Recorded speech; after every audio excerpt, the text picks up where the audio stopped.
بسم اللہ الرحمن الرحیم۔ السلام علیکم ناظرین، ابن زیاد کون تھا؟ ابن زیاد کی پیدائش کیسے ہوئی؟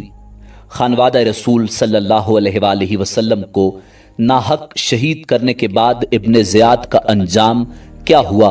یہی ہماری آج کی ویڈیو کا موضوع ہوگا، اور آج ہم آپ کو ابن زیاد کی دردناک اور عبرتناک موت کی مکمل داستان سنائیں گے۔ ناظرین، ابن زیاد کوفہ کا گورنر تھا، جس کا پورا نام عبید اللہ ابن زیاد بن ابیہ، جسے ابن مرجانہ یا ابن زیاد کے نام سے پہچانا جاتا ہے۔ ابن زیاد بنو امیہ کا ایک مشہور فوجی کمانڈر تھا اور امام حسین ابن علی علیہ السلام اور ان کے ساتھیوں کے قتل کے اہم عوامل میں سے ایک تھا۔ وہ مرجانہ نامی لونڈی سے پیدا ہوا۔ ناظرین، بعض مورخین نے طنزیہ انداز میں ابن زیاد کو اس کی والدہ سے منسوب کیا ہے اور اسے ابن مرجانہ کہا جانے لگا، جس سے مراد ابن زیاد کی پیدائشی ناپاکی ہے۔ مورخین نے لکھا ہے کہ ابن زیاد کی والدہ سے کسی نے زنا کیا، جس کے نتیجے میں ابن زیاد کی پیدائش ہوئی، یعنی وہ ایک لونڈی سے پیدا ہوا تھا۔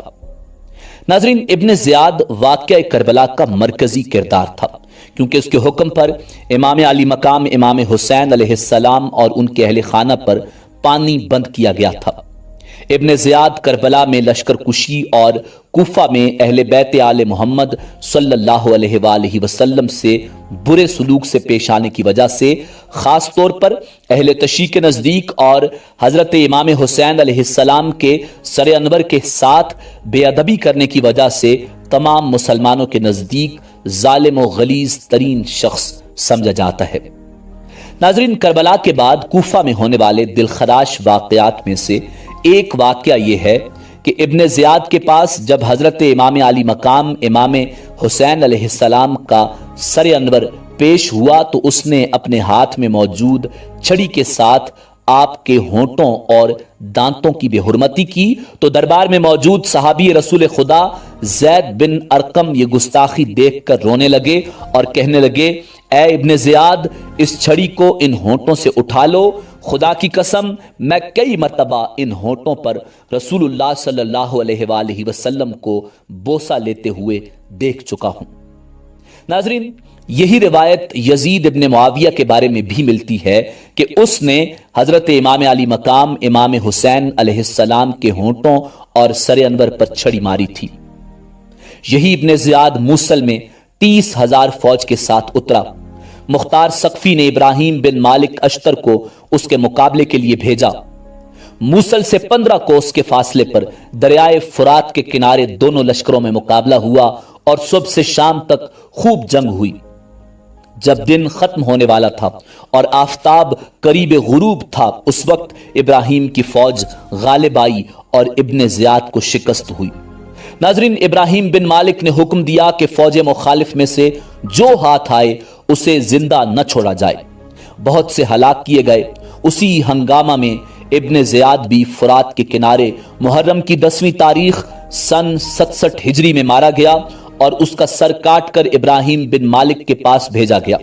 ناظرین، ابن زیاد کی موت کے بعد اس کے سر کو کوفہ کے دارالامارات کو خالی کر کے وہاں رکھا گیا اور اسی جگہ ابن زیاد بدنہاد کا سر ناپاک رکھا گیا، جہاں 6 برس قبل نواسہ رسول امام علی مقام امام حسین علیہ السلام کا سر پاک رکھا گیا تھا۔ اس بدنصیب ابن زیاد پر رونے والا کوئی نہیں تھا، بلکہ اس کی موت پر جشن منایا جا رہا تھا۔ امارہ بن عمیر سے مروی ہے کہ جب عبید اللہ ابن زیاد کا سر اس کے ساتھیوں کے سروں میں لا کر رکھا گیا تو میں ان کے پاس گیا۔ اچانک غل پڑ گیا، آیا میں نے دیکھا کہ ایک سانپ آ رہا ہے۔ وہ سانپ سب سروں کے بیچ میں ہوتا ہوا ابن زیاد کے ناپاک نتھنوں میں داخل ہو گیا اور تھوڑی دیر ٹھہر کر چلا گیا، حتیٰ کہ غائب ہو گیا۔ پھر غل پڑا، آیا 2 یا 3 بار ایسا ہی ہوا، اور یوں خانوادہ رسول صلی اللہ علیہ وآلہ وسلم پر کربلا میں مظالم ڈھانے والا ابن زیاد اپنے عبرتناک انجام کو پہنچا۔ ناظرین، روایات کے مطابق مسلم بن عقیل رضی اللہ تعالی عنہ نے کوفہ میں امام حسین علیہ السلام کے حق میں زمین ہموار کرنا شروع کی تو یزید بن معاویہ نے ابن زیاد کو بصرہ سے تبدیل کر کے کوفہ کا گورنر مقرر کر دیا۔ اس نے پہلے مسلم بن عقیل رضی اللہ تعالی عنہ اور ان کے 2 کم سن فرزندوں کو شہید کرا دیا، پھر حضرت حر رضی اللہ تعالی عنہ کو 1000 سوار دے کر حضرت امام حسین علیہ السلام کا راستہ روکنے کے لیے بھیجا۔ امام حسین علیہ السلام میدان کربلا میں خیمہ زن ہوئے۔ ابن زیاد نے پہلے عمر بن سعد اور پھر شمر بن ذیلجوشن کو فوج دے کر ان کے مقابلے کے لیے بھیجا، جس کے نتیجے میں المناک واقعہ کربلا محرم سن 61 ہجری رونما ہوا۔ امام حسین علیہ السلام کی شہادت کے بعد پہلے شہداء کے سر کاٹ کر ابن زیاد کو پیش کیا گئے۔ اس نے امام حسین کے سر انور کی بے ادبی کی اور تمام سر یزید ابن معاویہ کو روانہ کیے، اور پھر لعین اور مرتد یزید ابن معاویہ نے امام حسین علیہ السلام کے سر انور کی بے حرمتی کی۔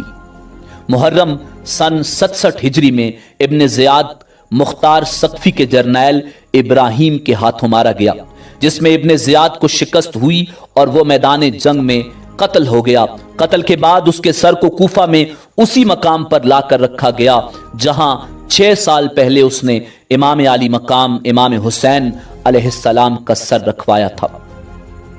ناظرین، ترمذی شریف کی صحیح حدیث میں ہے کہ جس وقت ابن زیاد اور اس کے سرداروں کے سر مختار سقفی کے سامنے لا کر رکھے گئے تو ایک بڑا سانپ نمودار ہوا، اس کی ہیبت سے لوگ ڈر گئے، وہ تمام سروں پر پھرا۔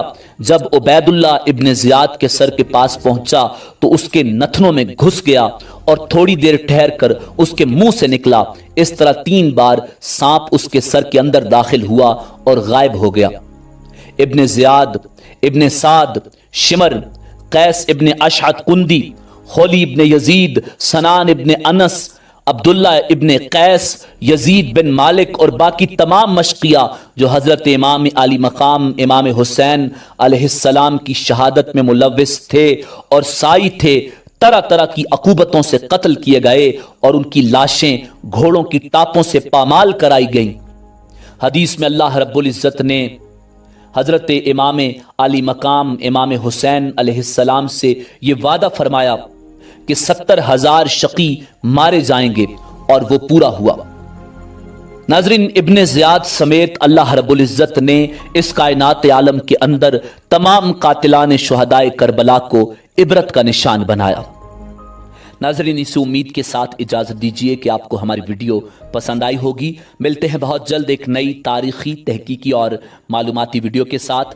اللہ رب العزت آپ کا حامی و ناصر ہو۔